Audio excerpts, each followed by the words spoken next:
আজকে আপনাদের সাথে শেয়ার করব আমাদের জামালপুরের ঐতিহ্যবাহী একটা খাবার।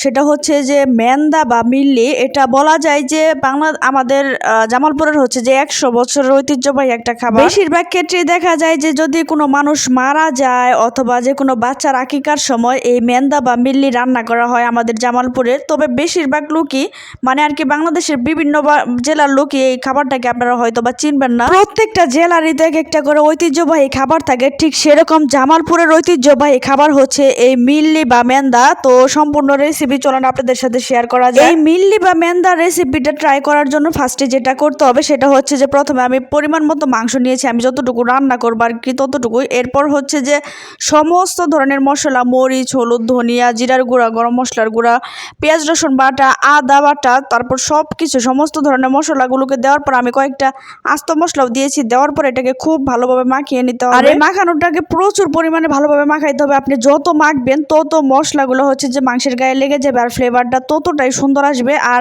মাখানোর আগে কিন্তু অবশ্যই পরিমাণ মতো তেল দিয়ে নিতে হবে, আর আপনার হাতেও তেল দিয়ে নিতে হবে, তাতে হচ্ছে যে আপনার হাতটা জ্বলবে না। আমার শ্বশুর বাড়ি যেহেতু টাঙ্গাইলের ধনবাড়িতে, তো আমি ভাবছিলাম হয়তো বা ওরা এই মেন্দা চিনে না, কিন্তু আমি আইসা দেখি যে ওদের ওইখানেও যদি কখনো কোনো মেজবান করা হয়, মানে যদি কোনো লোক মারা যায় তার 40-এর ক্ষেত্রে বা তার জন্য দোয়া মাগ ফেরাতের জন্য যখন আয়োজন করা হয়, তখন দেখি ওদের এলাকাতেও হচ্ছে যে রান্না করা হয়। তবে বাংলাদেশের এখন অনেক জায়গাতেই হচ্ছে যে এই খাবারটা মোটামুটি পৌঁছে গিয়েছে, তারা হচ্ছে যে পছন্দের তালিকায় নিয়ে নিয়েছে। মাখানো মাংসটাকে খুব ভালোভাবে কষিয়ে নিতে হবে, একদম ভাজা ভাজা করে নিতে হবে। নেওয়ার পর এখানে হচ্ছে যে আমি গরম পানি দিয়েছি যাতে খুব ভালোভাবে মাংসটাও সিদ্ধ হয়ে যায় আর পানিটাও খুব ভালোভাবে মশলার সাথে লেগে যায়। মাংসটা খুব ভালোভাবে সিদ্ধ হয়ে এলে এখান থেকে কিছুটা পানি আমি নামিয়ে এখানে চাউলের গুঁড়ার সাথে এই পানিটুকুকে ঠান্ডা করে মিক্সড করে নিচ্ছি। অবশ্যই কিন্তু পানিটাকে ঠান্ডা করে নিতে হবে, না হলে কিন্তু দলা পেকে যেতে পারে। এই যে আমি পানিটার সাথে যে চালের গুঁড়া মিক্স করছি, এই পানিটাকে কিন্তু আমি ঠান্ডা করে নিয়েছি। ঠান্ডা করে না নিলে কিন্তু দলা পেকে যেতে পারে। তো যাই হোক, এরপর সিদ্ধ করা মাংসের ভিতরে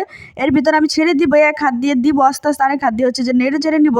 তাতে আস্তে আস্তে দেখবেন যে ঘনত্ব হয়ে আসবে আস্তে আস্তে এই মেন্দাটা। আমাদের জামালপুরের কোনো কেউ যদি হচ্ছে যে আমার এই ভিডিওটা দেখে থাকেন, অবশ্যই কমেন্টে জানাবেন যে আপনাদের কাদের এই খাবারটা অনেক পছন্দের। তবে আমার পরিবার, শ্বশুর বাড়ির পরিবার বলেন বা বাবার বাড়ির পরিবার বলেন, সবাই কিন্তু এই খাবারটাকে খুবই পছন্দ করে। ছোটবেলায় আব্বাকে দেখতাম যখনই মাংস কিনে নিয়ে আসতো তখনই মাকে বলতো যে আজকে মেন্দা রান্না কর, মেন্দা খাইতে ইচ্ছা করতেছে। তো এই তো এরপর এটা গুঁড়াটা দেওয়ার পরে হচ্ছে যে উপরে গুঁড়া মশলা আর কি ছড়িয়ে ছিটিয়ে দিতে হবে। এখন আমি এটার জন্য বাগারটা যখন আপনি দিবেন অবশ্যই কিন্তু পেঁয়াজ রসুন কুচির পরিমাণটা একটু বাড়িয়ে দিতে হবে। যেহেতু আমি এখানে অল্প একটু মেন্দা রান্না করেছি, তাই আমি হচ্ছে যে প্রায় 1 কাপের মতো হচ্ছে যে পেঁয়াজ রসুন কুচি দিয়েছি। এই মেন্দা রান্নার ক্ষেত্রে আপনি যত পরিমাণ পেঁয়াজ রসুন কুচি দিবেন রান্নাটা কিন্তু ততটাই ঠিক টেস্ট হবে। এই তো আমি এখন হচ্ছে যে বাগারটাকে দিয়ে দিচ্ছি, মেন্দার ভিতরে দিয়ে খুব ভালোভাবে আর কি লেড়ে চেড়ে নিতে হবে। গাইস, দেখেই বোঝা যাচ্ছে যে বাগারটা কত সুন্দর হয়েছে, আর এখন তো সেই পরিমাণ আর কি ফ্লেভার বের হয়ে আসছে। এই মিল্লি বা মেন্দাটা আমি রান্না করেছিলাম শুধুমাত্র আমার ফুপির জন্য। আমার ফুপি হঠাৎ করে অসুস্থ হয়ে উনি ময়মনসিংহ মেডিকেল কলেজ হাসপাতালে ভর্তি আছে। তো যাই হোক, আপনারা সকালে আমার ফুপির জন্য দোয়া করবেন, আমার ফুপি যেন খুব দ্রুত আর কি সুস্থ হয়ে যেতে পারে। আমি হচ্ছে যে মিল্লিটাকে রান্না করে নিয়ে যাই। তো নিয়ে যাওয়ার পর আমার মনে আছে আমি ভিডিওটা বেশ কয়েকদিন পরে করেছিলাম, তো ফুপু বলছিল যে তোমার হাতের মেন্দাটা খুবই টেস্ট হয়েছে। যাই হোক, সকলে ভালো থাকবেন। আজকের মতো এ পর্যন্ত, আল্লাহ হাফেজ।